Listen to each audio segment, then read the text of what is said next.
Welcome everybody. Long time no update from my side. As you might see in the background, I'm currently in China. So this is the update. I've been traveling and now spending some time here in Shanghai. And well, I'm really happy that I didn't comment each and every day on the whole messy situation with Trump tariffs and this whole trade war unfolding. It's becoming a global trade war, right? Not only US versus China, but in today's video, I'd like to give you some concluding thoughts about what has happened, how I see the whole situation, and also regarding equities, US and Chinese equities, and giving a bit more of a positive outlook, like sort of a bull case out of this whole situation.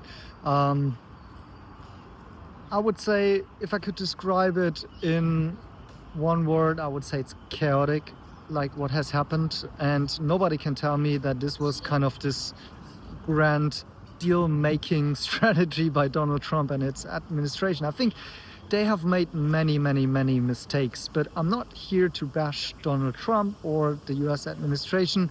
I mean, that would be an easy one, right? Instead, I would think I would like to understand both sides, really, the US and China. But what we can conclude for sure, regardless on which side you're on, is that this did really not work out as the Trump administration was intending in the first place. You cannot tell me that this has been the strategy all along and that this has been a successful strategy of unfolding the tariffs with a bang. Certainly not if you're into how you make business between the US and China. You would know that you cannot really force things on China the way that they have done and try to, and thinking that you've got the upper hand in a trade war here. It's just a fact that after yesterday's news, I think you already heard that on Friday, where the Trump administration also made an update that many products are actually exempt from the special tariffs that have been slapped on these couple of days and weeks that we're now having this trade war unfolding. Basically, everything that is of importance, that is tech, that is electronics and high tech and so on, that needs to be important, that imported, that the US is reliant on for China, has been made exempt from the tariffs. So, I mean, sorry, this has to be. I'm speechless, right? I mean, you cannot really believe that that the US has still any leverage in some sort of negotiations here. It has become obvious that what should have been obvious from the very beginning, that China does have the upper hand here in such a conflict, and that China will not back in, and that China will never be convinced in the way that the Trump administration is trying to negotiate a deal here. So that's the situation as of now. But I think when we look out for the markets and the future and what is new after this whole idea of launching a trade war on the entire globe, there are a couple of conclusions to be made and something to look forward to also. First off, something has happened that I said all along, which would happen when Trump is in office, which is that Trump has been alienating the Europeans, not only the public, but also the governments. We've seen that in two very concrete facts. Number one, the EU and China are now talking about getting rid of EV import tariffs, for example. And the second one is that Spain ranged ahead, made a meeting with Xi Jinping already, and they've been negotiating their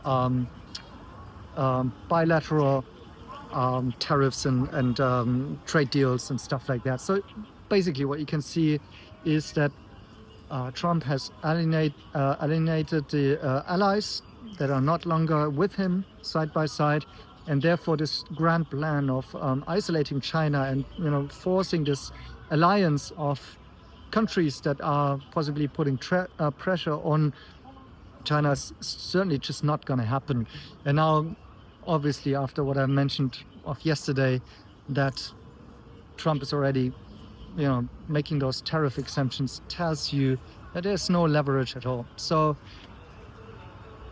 anyways, even if there was leverage and, Trump can keep on trying to put things up, like forcing other things on the Chinese, and for example, the delisting stuff and whatever. He can try to do that before negotiations are happening, but in the end, the outcome or the conclusion must be that there is not real leverage by the US, right? So the Chinese know that, everybody knows it by now, because also China stood up against the US in this regard. And so that's just the situation going forward. That doesn't rule out still that there will be a deal being made and negotiated, because that's my optimistic outlook here, is that if we take China for its word, for example, even Xi Jinping, but also what some of the ministries are saying, or China in general, they are always saying, look, we want global trade, world trade. Obviously, that's China's business model, right?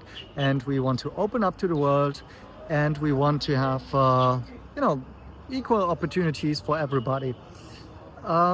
Which is, I think, well, it's true, and we should believe them. We should take them serious, and I think that's the ground and the basis for my optimistic outlook, which I will explain in a second. But as I said, I'm not here to bash the Trump administration. I also see the other side. So generally, if tariffs are here to make a level playing field, I don't think that's a bad thing. I think there are reasons for that.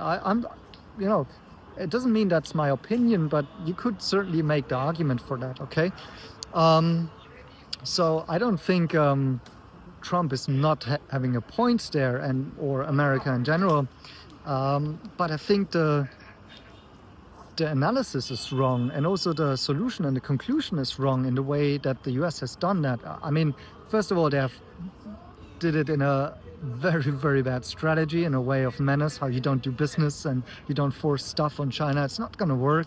And now they're concluding that. And that's one thing, having a solution and then implementing the solution in a wrong way is something that's not going to work. But you need to give them the credit for the fact that, yes, China is also, putting up barriers here for, let's say, goods being imported into China. The market access for foreign firms into China is not always easy, not only for the market, but also, yes, there is some regulations and legal stuff that is clearly making it easier for local companies in China.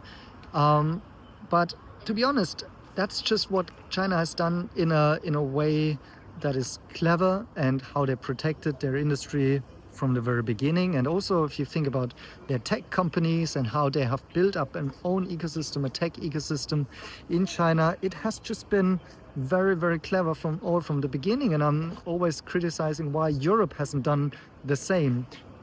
But now that we're moving into this new multipolar world, where Europe is becoming more of an independent pole, and more also self-sufficient, possibly also from the US, maybe that's the strategy going forward in the first place. But all I want to say here is that Trump does have a point that, yes, it's not always easy for US businesses to win over the market here, and there are clearly some barriers that we could talk about in order to remove them and have better equal business opportunities.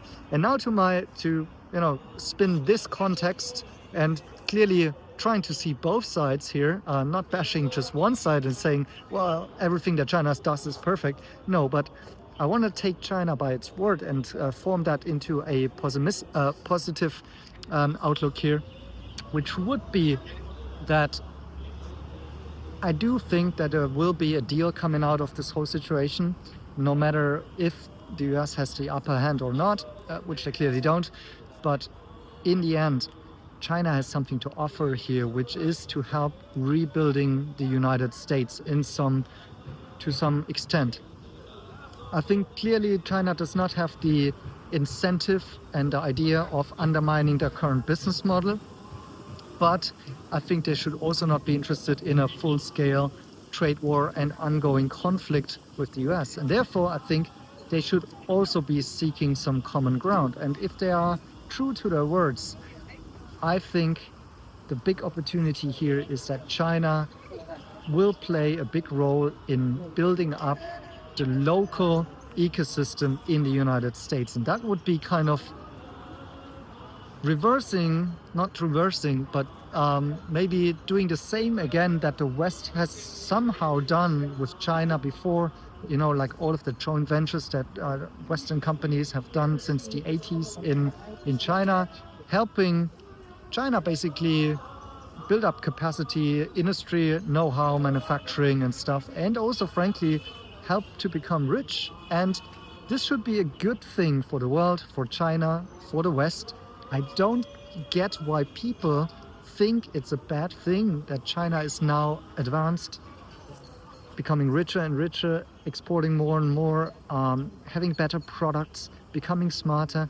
All of that should be something good for the entire world, but somehow we lost the plot where we just are finger pointing and thinking that this is a winner takes all thing instead of a win-win situation. And I do think that China is interested in win-win situations. At least they say so, and that's why we should take them by the words. And that's why I'm expecting that there will be a deal coming out of this whole messy, difficult, and very aggressive situation right now that will be much more win-win than everything that is currently proposed. And the reason is simply that for the US, it's also been a hugely positive development with China. The Western and US companies are clearly benefiting from China getting rich. All of the profits made here are largely by Western companies anyways. Yes, some of these profits or most of these profits are staying here within the country, but this could be a model that could be copied and exported into the US at some point, where Chinese companies, like for example the CATL, BYDs of the world and so on, will play a role in building up capacities and know-how and industry that has gotten lost in the United States. And those profits and those investments, they will stay inside of the US, but China will profit from them, similar to how the West has profited of the rise of China. That would be the positive outcome. I think that should be also in the views of Donald Trump a good situation. I think that would also make him happy, because it will ultimately show him as a success and a positive change for the US. I don't know how this could look like on paper as a deal and such, but I think this is where we ultimately are going, because the truth is, as I said, the facts are on the table. There is no leverage by the US. They cannot get out of this in any other way than making a deal with China. And in that deal, China needs to help finance rebuilding of America, because the US still needs to sell treasuries. They still need to issue debt.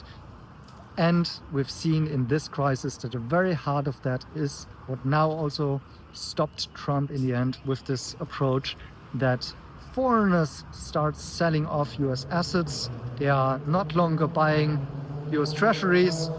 And if they need to keep on making new debt at those high interest rates, it simply can't. This is not sustainable. And as shown, they can also not stop the imports of Chinese goods. So that's the situation. For me, that's very clear, although it looks very, very messy right now.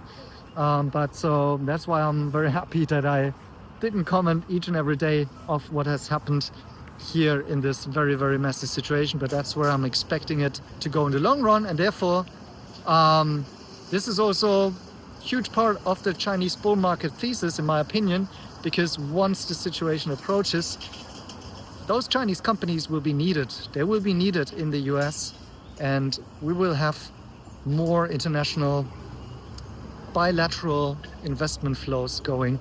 And that should be good for markets in the end, once the situation settles. And it should be very good for Chinese equities, in my opinion. So let me know what you think about this possible resolve of this whole messy situation, and whether or not you think that there was still a grand plan and strategy behind Trump's actions. I'm not sure if you can convince me on that, but I'm curious to hear your comments. Thanks for watching. See you in my next videos.